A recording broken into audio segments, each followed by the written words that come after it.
Hello, it's Mike with TradeWinds RV Center, here to congratulate you on your Forest River R-Pod 178 travel trailer. I'm going to walk you around it, show you how to use a few things to get the best out of your camping experience. Let's start by talking about arriving at the campsite. A few things to take into consideration when you're parking. On your campsite, we're going to want to leave room for a cabana that you've got in your container down there. I'll show you that when we get to it. But leave room for that. On your off campsite, besides your slide, I also want you to think about where your power and water connections are going to be. Power is going to be right in front of your tire. Water is going to be right behind your tire. So park accordingly so you can utilize facilities at the campsite. Once you arrive and unhook our hitch, first thing we're going to do is level our unit. Right will bring it up, left will bring it down. Once we got our unit level, next thing we'll do is stabilize it. All four corners of the unit got the scissor stabilizing jacks, 3/4 inch hand crank. Get you some stabilizing jack pads, put them down. You can run these down with a drill gun or an impact driver. I just recommend slowing down when you get to the bottom, because remember, our unit's already level. All we're trying to do at this point is stabilize it. So run that just until you've got some resistance on your hand crank. We know we're stable. Get all four of those down. Got your unit level and stable. We can hook up our power and water. Your power cord, 30 amp cord, plugs in here on the side. Big long cord. The way they go in now is I'll go in and say 10 o'clock, turn it to noon, and put your black washer on. There's your power. Let's hook up your water. City water connection right in front of your hot water heater here. I recommend a water pressure regulator. Hook that up. Hook up your hose. One more step before you turn it on. Let's open up our hot water heater here. And make sure our drain plug's on. Back in there. Get that in there nice and snug. Some plumber's tape, not putty. Putty will gum up on you. Get some plumber's tape on there. Get that nice and snug. Once that's in there tight, you can go ahead and go inside and open up this slide. I want to open up this slide so we can get in there and open up your water lines. Step up inside here. Right to our left is going to be the big white button that says slide control. We're going to open it up so we can get over there to our water lines and get into our bathroom to our water lines. Showers and sinks, open them up, get all the air out of the lines, get a nice steady flow of water going through them. Then you can shut them off and you're all set to camp. At a campsite. Now let's say we're going to go dry camping. In that case, we're going to fill up our freshwater tank right above our city water connection. No need for a water pressure regulator here. Simply gravity fill this with a hose. Two ways to tell it's full. One, there's an overflow valve right there, or two on the inside where you check the levels of your black and gray tanks. There's also a freshwater button. Keep an eye on this. Don't leave it unattended while you're filling it. Once it's full, put your cap back on there, and then whenever you want to utilize that water, you'll turn on your water pump. Don't turn on your water pump when hooked to city water. That is already pressurized. Alright, we're all set to camp for power and water. Let me go ahead and walk you around to the rest of the unit. Continuing back here on this off camp side, we've got our low point drain up underneath there. A flue for our furnace. Keep that clear and don't get near it when it's running. It gets hot. Here's our wastewater. Our sewer connection will be in front of the tire, so you got a sewage in the front, gray tank in the back, freshwater city water. Here's our hot water heater again. Underneath there will be our freshwater drain. A big pass-through storage area. Spare tire with a cover. Again, you've got this canopy. There's an instruction booklet right in here on how to set up this dome cover. It'll set up right over here on your campsite. Looks very cool. Storage here. Prep for solar. You can plug in a solar panel right there and that'll trickle charge your batteries. A couple of 110s outdoors. Black tank flush. Talk about that when dumping our black and gray tanks. Got a couple of outdoor speakers. The other side of our storage. Our propane. Battery. You got a docking light up here should you arrive at night. Lastly, over Over here we've got a couple of access panels for our fridge and our slide. Again, our sewage dump and an outdoor shower. All covers everything out here. Go check out the inside. Coming up inside the unit, first thing I have to point out is your fire extinguisher. Make sure you and everyone that's camping with you knows the fire extinguisher is located by the entry doorway in case of an emergency. So again, stepping up to our left, besides our slide, we got a few other items. I'm going to start all the way at the top with your antenna. Crank this to the left to bring it up, to the right to bring it down when you at campsites.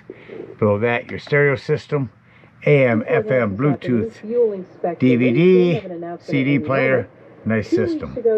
Indoor and outdoor speakers. Reports Trump has used the indictments to claim again, Bluetooth, auxiliary, DVD, nice system.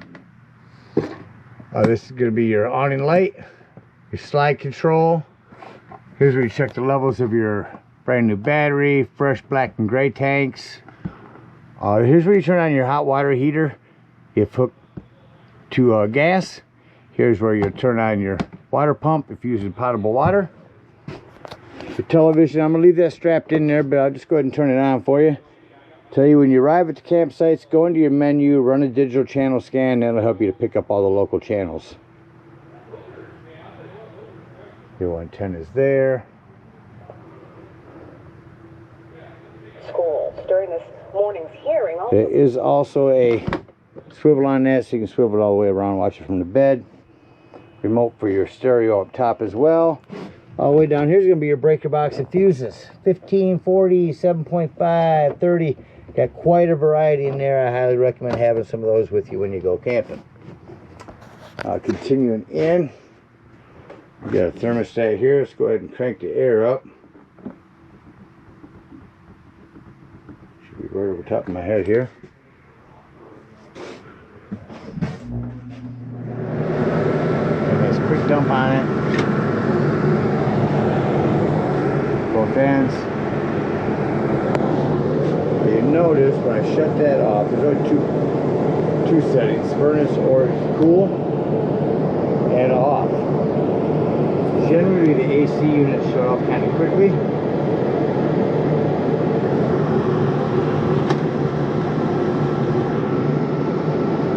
While we're waiting on that, we're going to step down below to your 12-volt carbon monoxide propane detector. We'll back up, our AC is off, we're going to go into your furnace. Now you'll notice when I run your furnace, when I shut that off, it generally takes a few minutes for your furnace fan to cycle through before it actually shuts off.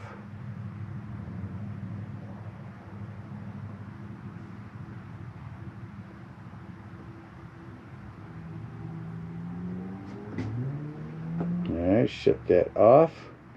Lighting's for our wet bath. You have a hand crank power vent in here.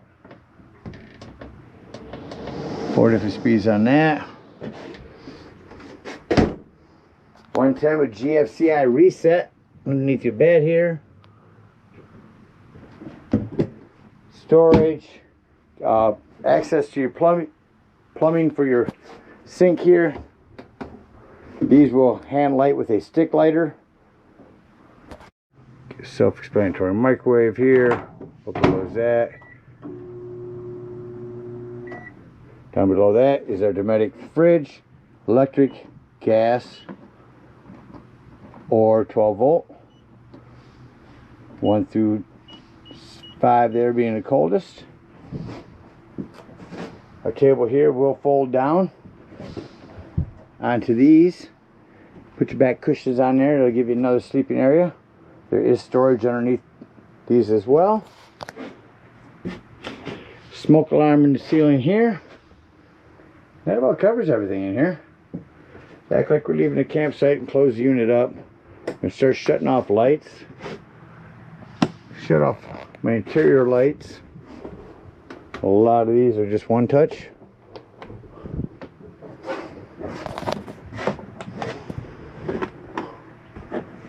I'm going to say doors and drawers. Walk through your unit, make sure all doors and drawers are closed. Nothing's going to impede this slide from coming in. Just going to hit in here. So bring that slide in.